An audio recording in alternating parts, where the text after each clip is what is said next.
Abba, papa, motema etondi sami naposa na yoe. Abba, papa, molimo nanga ezo ganga koluka yoe nana kotika teo kotambola na yo osambo temanga kolanda yoe nana kolemba teo. Bien-aimés, nous voici encore pour notre émission Parole de vie. La semaine passée, nous avons continué toujours sur le cœur. Et aujourd'hui, nous allons aussi parler toujours du cœur parce que nous avons dit que c'est un sujet important. Et nous allons décortiquer avec vous la parole de Dieu pour voir la place qu'occupe le cœur devant le Seigneur. C'est vrai, bien-aimés, qu'on est des chrétiens, oui. C'est vrai que nous partons à l'église, oui. Mais le problème de Dieu, c'est le cœur. Dans quel état de cœur? La semaine passée, nous avons parlé et le Seigneur dit qu'il peut être à ses côtés, qu'il peut rentrer dans ses tentes. C'est celui qui a le cœur droit. Nous voulons que Dieu nous bénisse, nous voulons que Dieu puisse nous donner des voitures, nous voulons que Dieu puisse faire que notre vie soit prospère. C'est une bonne chose, ce n'est pas mauvais. Je ne suis pas contre ces choses. Mais ce ne sont pas ces choses qui vont nous amener au ciel. Non, bien-aimés. Ce n'est pas parce que Dieu t'a béni, ce n'est pas parce que Dieu t'a donné le mariage, ce n'est pas parce que Dieu t'a donné les promotions que tu es sauvé. Non. Parce que le Seigneur que nous servons, si tu ne le sais pas, bien-aimé, il fait lever son soleil sur les bons et les méchants. Parce que tous, nous sommes ces créatures.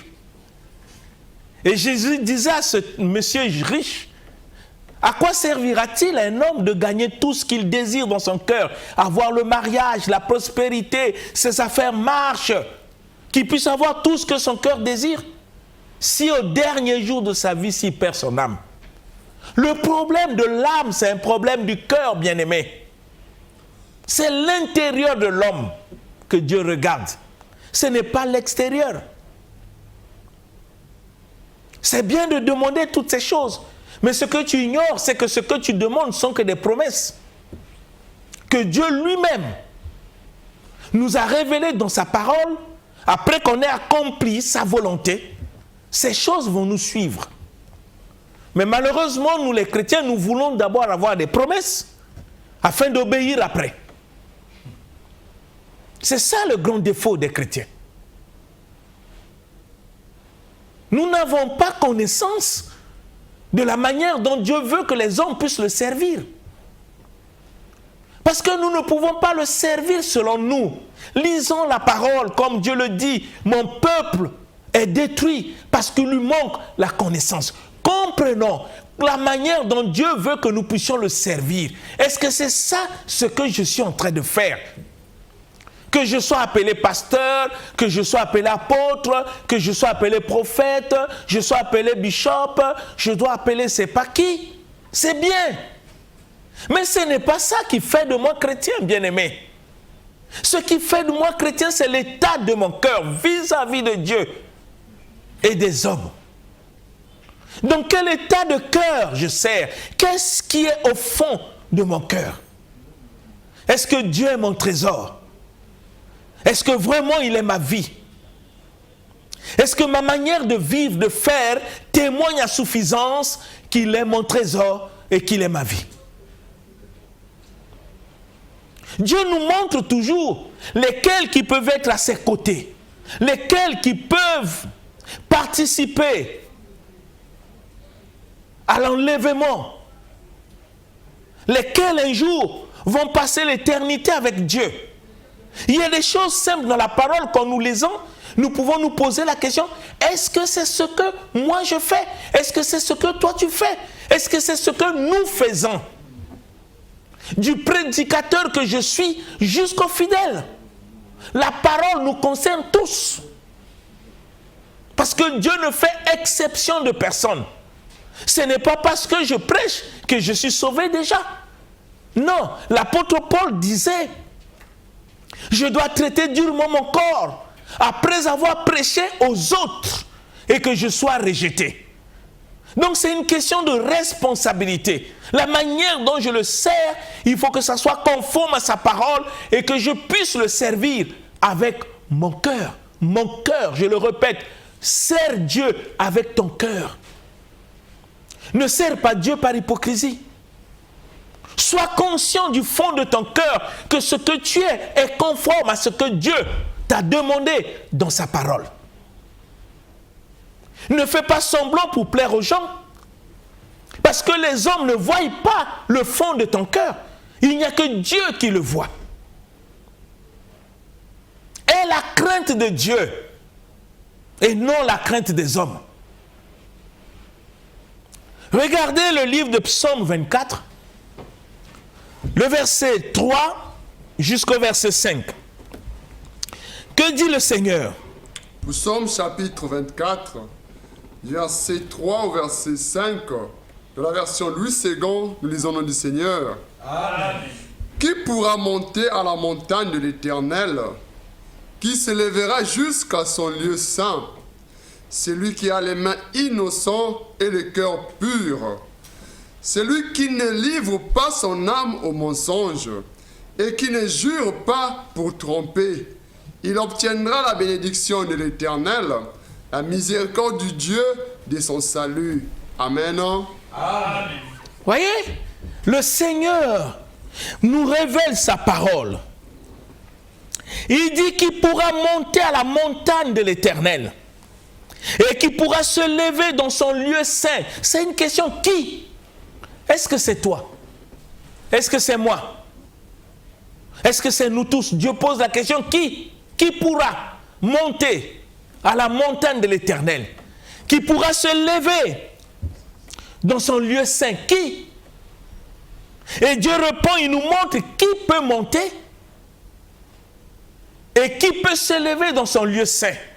Dieu nous répond par sa parole, je veux que tu le lis, dit, celui qui a des mains pures, des mains innocentes et le cœur pur. Rappelez-vous dans le livre de Matthieu, quand Jésus parlait, qu'est-ce qu'il disait? Heureux ceux qui ont le cœur pur, car ils verront Dieu. Heureux ceux qui ont le cœur pur, car ils verront Dieu. C'est ainsi que le Seigneur dit, qui peut monter à la montagne de Dieu, qui peut aller dans son lieu saint? Dieu dit, c'est celui qui a des mains pures et le cœur pur. Nous parlons du cœur, bien-aimé.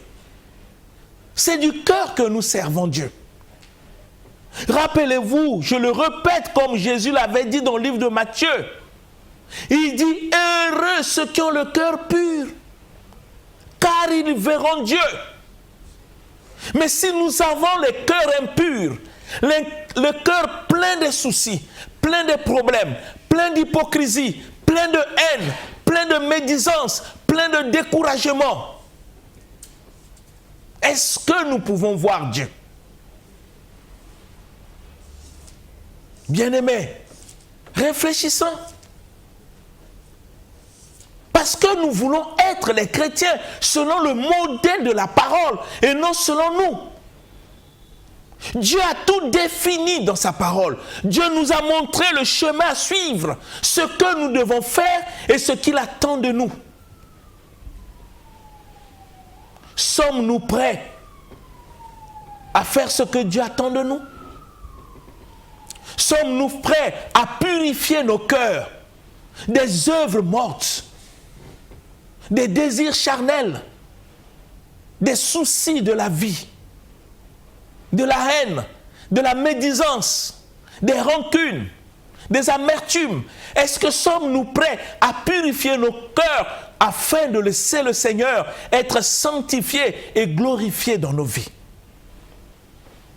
C'est une question de décision. Porter le nom chrétien, c'est une responsabilité. Parce que le monde nous attend. Ils veulent voir la révélation des vrais fils de Dieu. Non parce qu'ils chantent à l'église, non parce qu'ils font le protocole où ils prêchent, non. Ils veulent les voir par la manifestation d'une vie qui manifeste la parole de Dieu. Parce qu'il faut qu'il y ait une différence entre ceux qui servent Dieu et ceux qui ne le servent pas.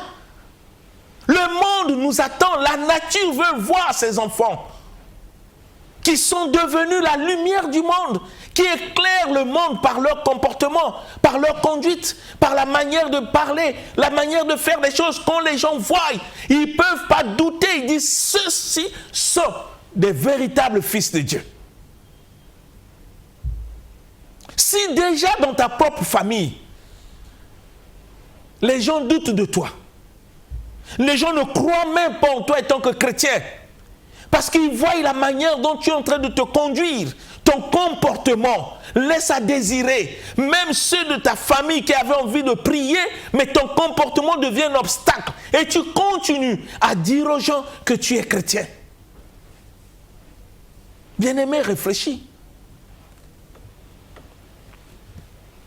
Comment tu peux gagner ta famille s'ils ne voient pas en toi le changement?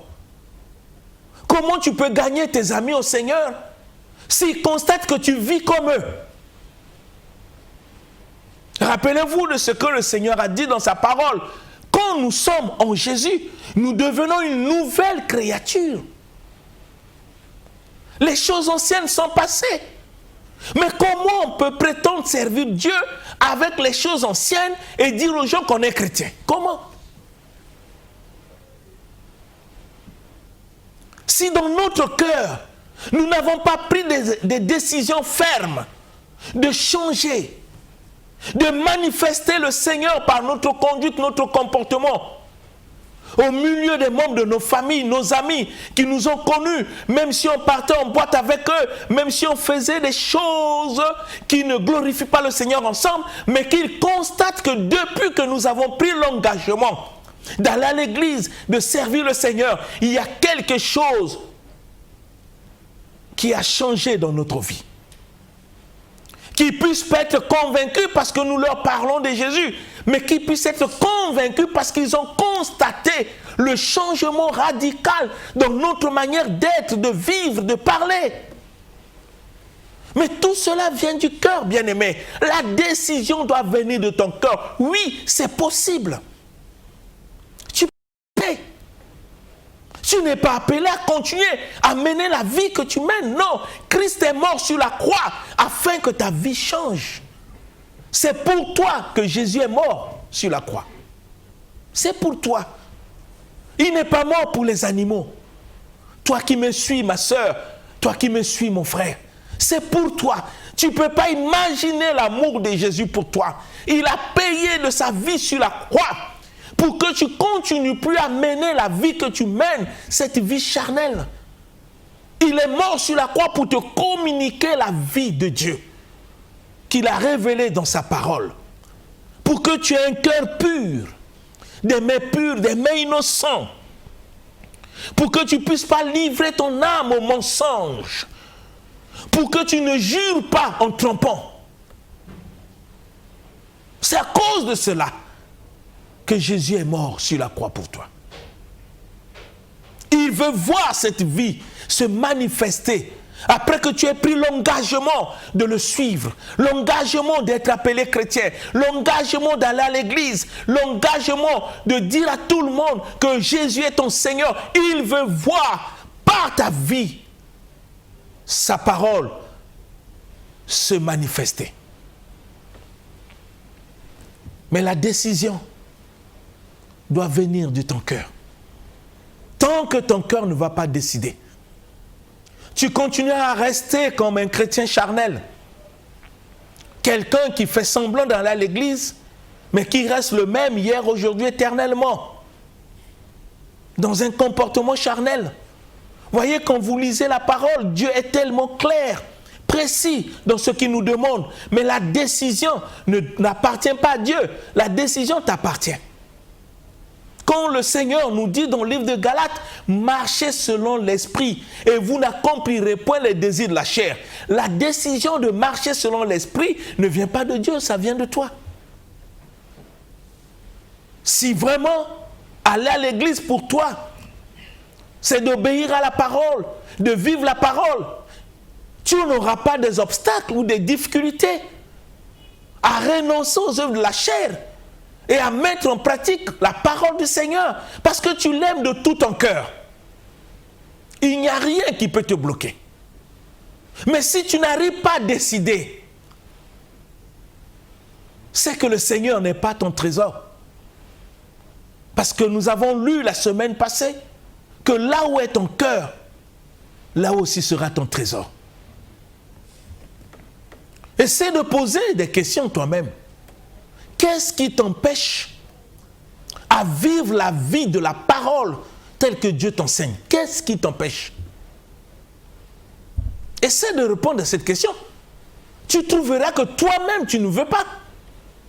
Ce n'est pas le diable, non. C'est l'état de ton cœur. Parce que tu prends encore plaisir aux œuvres de la chair. Tu ne veux pas te séparer. Ce n'est pas un problème de diable.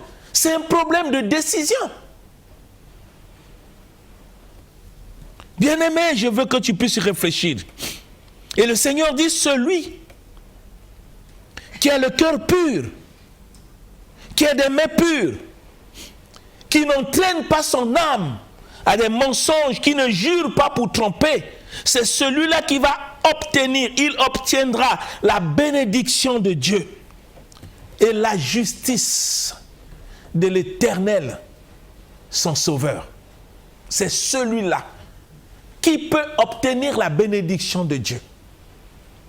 C'est celui qui est prêt à mettre sa vie sur l'autel du Seigneur. C'est celui qui est prêt de dire au Seigneur, me voici, que veux-tu que je fasse? C'est celui qui ne prend pas sa vie chrétienne dans l'aventure.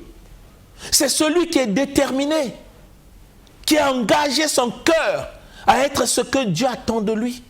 Il n'a pas de compromis à faire avec la chair.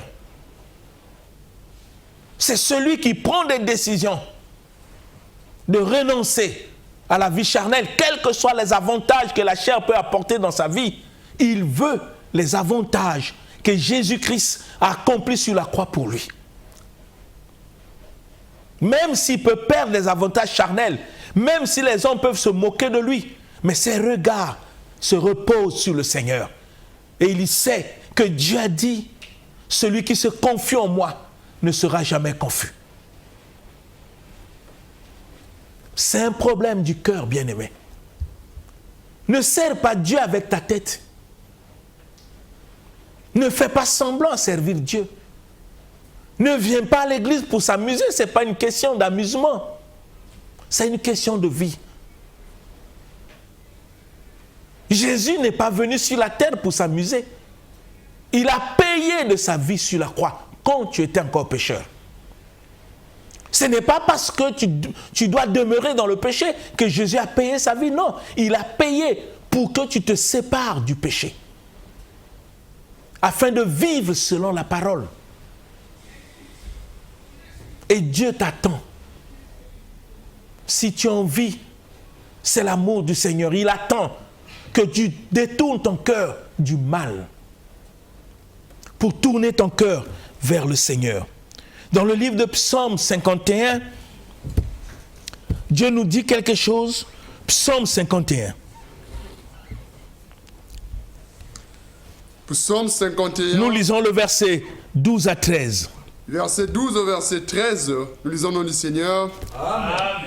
Ô Dieu, crée en moi un cœur pur, renouvelle en moi un esprit bien disposé. Ne me rejette pas loin de ta face, ne me retire pas de ton Esprit Saint.